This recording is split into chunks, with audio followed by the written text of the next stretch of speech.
Hello everyone, எல்லாருக்கும் வணக்கம். Welcome to YouTube channel nursing update. இன்னைக்கு நம்ம என்ன பார்க்க போறோம்னா சிஆர்இ 2025ஓட ரெக்ரூட்மெண்ட் நோட்டீஸ் பற்றி தான் இன்னைக்கு வீடியோ. ஸோ இந்த வீடியோவில் என்னென்ன வேகன்சிஸ் வந்திருக்கு, என்ன அப்ளை பண்ணலாமா வேணாமா, தென் ஜிப்பர் வந்திருக்கா இல்லையா, எல்லாமே இந்த வீடியோவில் நான் சொல்கிறேன். வாங்க வீடியோவில் போயிடலாம். ஃபர்ஸ்ட் என்னென்ன வேகன்சி வந்திருக்கு அப்படின்னு சொல்லிடுறேன். சிஆர்இல ஆக்சுவலாக வந்துட்டு நிறைய ஒரு 52 போஸ்ட் கேட்டிருக்காங்க. நம்மளுக்கு நர்சிங் ரிலேட்டட்னு பார்த்தீங்கன்னா இந்த போஸ்ட் மட்டும்தான் இருக்கு. ஆக்சிலரி நர்ஸ் மிட்வைஃப் ஒன்று கேட்டிருக்காங்க, தென் சீனியர் நர்சிங் ஆஃபீஸர்ஸ் கேட்டிருக்காங்க, தென் டெமான்ஸ்ட்ரேட்டர் கேட்டிருக்காங்க, தென் நர்ஸ் கிரேட் ஒன்னு சொல்லி கொடுத்துருக்காங்க. ரெண்டுமே ஒன்று தான். சீனியர் நர்சிங் ஆஃபீஸரும் ஸ்டாஃப் நர்ஸ் கிரேட் ஒன்னும் சேம் தான், ஒன்றும் டிஃப்ரென்ஸ் கிடையாது. ஓகேவா? இப்போ டோட்டல் நம்பர் ஆஃப் வேகன்சிஸ் பார்த்துடலாம். ஆக்சுவலாக வந்துட்டு இப்போ சீனியர் நர்சிங் ஆஃபீஸர்ஸ் வேகன்சி வந்துட்டு எங்கெங்க இருக்குன்னா பட்டிண்டால 2 இருக்கு, ராய்ப்பூர்ல 28 இருக்கு, மங்களகிரியில ஃபீமேலுக்கு 2 இருக்கு, மேலுக்கு 1 இருக்கு, தென் ரைபரேரியில 10 இருக்கு, எய்ம்ஸ் பாட்னால வந்து 28 இருக்கு. எய்ம்ஸ் பாட்னா மேலுக்கு தனியாக கொடுத்துருக்காங்க 7 சொல்லிட்டு. தென் டெமான்ஸ்ட்ரேட்டர் ஒரே ஒரு போஸ்ட் தான்.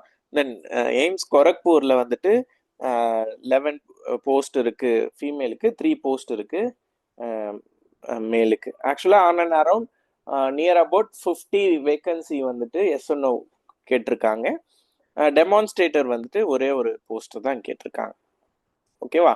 ஸோ இதுக்கான எலிஜிபிலிட்டி என்ன அப்படின்னு சொல்லி பார்த்தீங்கன்னா, டெமான்ஸ்ட்ரேட்டருக்கு வெறும் பிஎஸ்சி நர்சிங் மட்டும் இருந்தாலே போதும், வேற எதுவுமே தேவையில்லை. ஆனால் ஏஜ் வந்து 30 இயர்ஸ்க்குள்ள இருக்கணும். இதே எஸ்என்ஓ சீனியர் நர்சிங் ஆஃபீஸருக்கு 21 to 35 வரை இருக்கலாம்.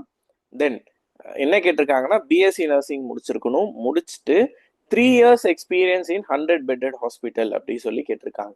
ஓகேவா? ஸோ நீங்கள் பிஎஸ்சி நர்சிங் முடிச்சுட்டு 3 years எக்ஸ்பீரியன்ஸோட இருந்தீங்கன்னா you are eligible for that.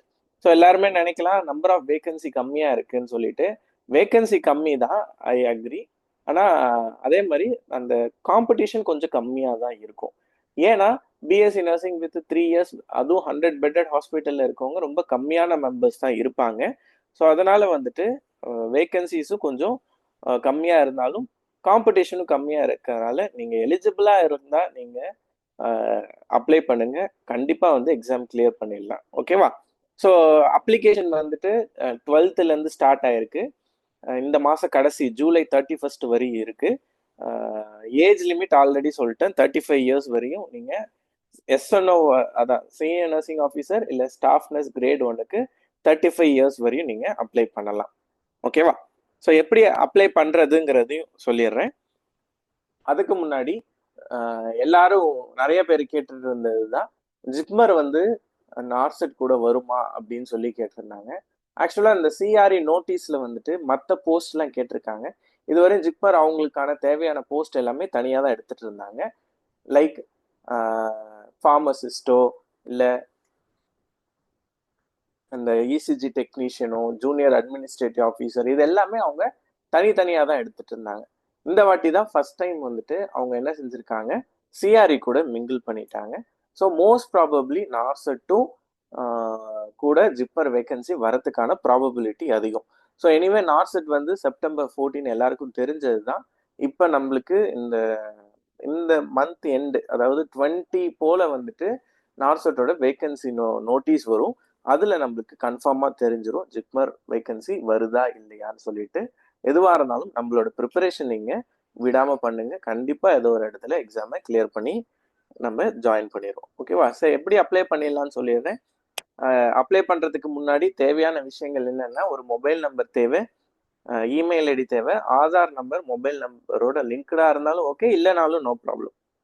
Then document இது எல்லாமே 2 MBக்கு கீழே இருக்கணும். என்னென்ன தேவைன்னா degree certificate, nursing council registration, experience certificate கண்டிப்பாக தேவை, 10th இல்லை 12th certificate, caste certificate, photo sign and thumb impression. Then ஃபோட்டோவோட சைஸ் கொடுத்துருக்காங்க 3.5 into 4.5, சைனும் 6 cm into 3 cm இருக்கணும். தென் தம் இம்ப்ரெஷனும் 4 into 3 cm இருக்கணும். இதான் சைஸ். ஓகேவா? இதெல்லாம் போட்டுட்டு கூகுளில் சும்மா aims.exams.ac.in போட்டாலே போதும். அப்படி இல்லைனாலும் டிஸ்கிரிப்ஷனில் நான் லிங்க் கொடுத்துருக்கேன், அதை கிளிக் பண்ணாலே இந்த மாதிரி ஒன்று ஓப்பன் ஆகும். இது ஓப்பன் ஆனோடனே நீங்கள் ரெக்ரூட்மெண்ட்டுன்னு இருக்கு பார்த்தீங்களா, அதை கிளிக் பண்ணுங்கள். கிளிக் பண்ணிங்கன்னா காமன் ரெக்ரூட்மெண்ட் எக்ஸாம் சிஆர்இன்னு இருக்கு பாருங்க, லைவ் அட்வர்டைஸ்மெண்ட்னு வரும். அதை நீங்கள் கிளிக் பண்ணணும். கிளிக் பண்ணோடனே அதில் வந்து ஃபஸ்ட்டு சைன் அப் பண்ண சொல்லும். சைன் அப்பில் உங்களோட name, mobile number, email ID, password, Aadhaar number. Suppose உங்கள் ஆதார் நம்பர் மொபைல் நம்பரோட லிங்க்டுனா வெரிஃபை ஆதார்னு ஒரு ஆப்ஷன் கொடுத்துருக்காங்க, அதுக்கு பண்ணுங்க. அப்படி இல்லைன்னா பண்ணலனாலும் நோ ப்ராப்ளம். ஸோ நான் வெரிஃபை ஆதார் கொடுத்துருங்க, எனக்கு ஓடிபி வரும். ஓடிபி வந்தோடனே வெரிஃபை ஆதார் கொடுத்துட்டோடனே கிரியேட் ஆகிடும். ஓகேவா, கிரியேட் ஆயிடுச்சு. அதுக்கப்புறம் இப்படி தான் இருக்கும். இதில் வந்துட்டு லாகின் டு அப்ளை அப்படின்னு சொல்லி இருக்கு பார்த்தீங்களா இங்கே.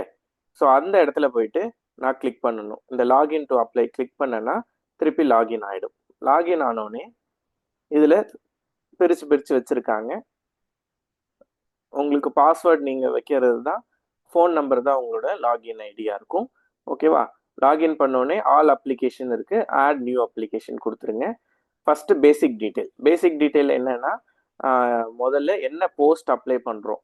ஓகேவா, இப்போ நீங்கள் சீனியர் நர்சிங் ஆஃபீஸர், டெமான்ஸ்ட்ரேட்டர் எல்லாமே ஒரே கேடரில் தான் இருக்குது. அதை கிளிக் பண்ணிவிட்டு அதுக்கப்புறம் அதுக்கான குவாலிஃபிகேஷன் என்ன, இப்போ பிஎஸ்சி நர்சிங் அந்த மாதிரிலாம் இருக்குது பார்த்தீங்களா.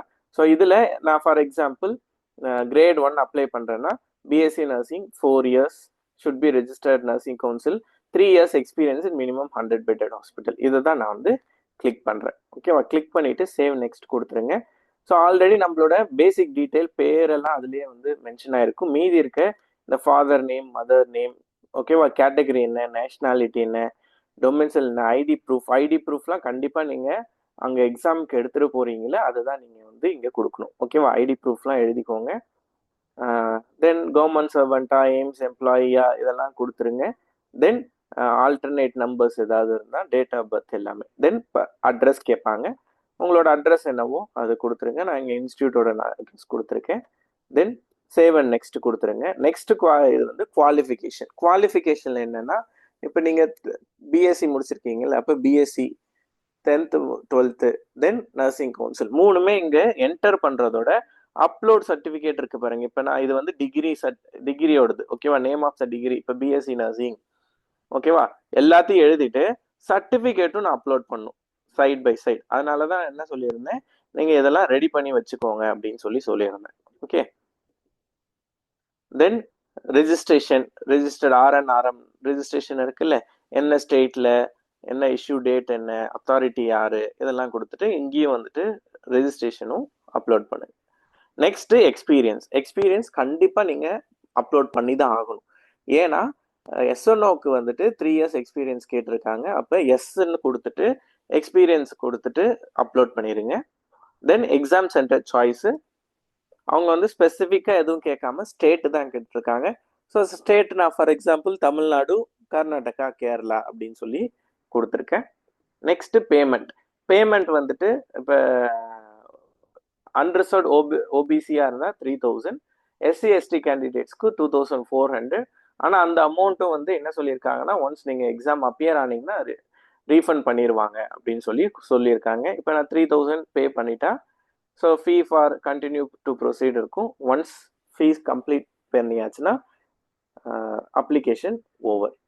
ஸோ அவ்வளோதான், சிஆர்இ அப்ளை பண்ணியாச்சு. நம்ம அடுத்து எஸ்என்ஓக்கான ப்ரிப்பரேஷனுக்கான வேலையை ஆரம்பிச்சிட வேண்டியதுதான்.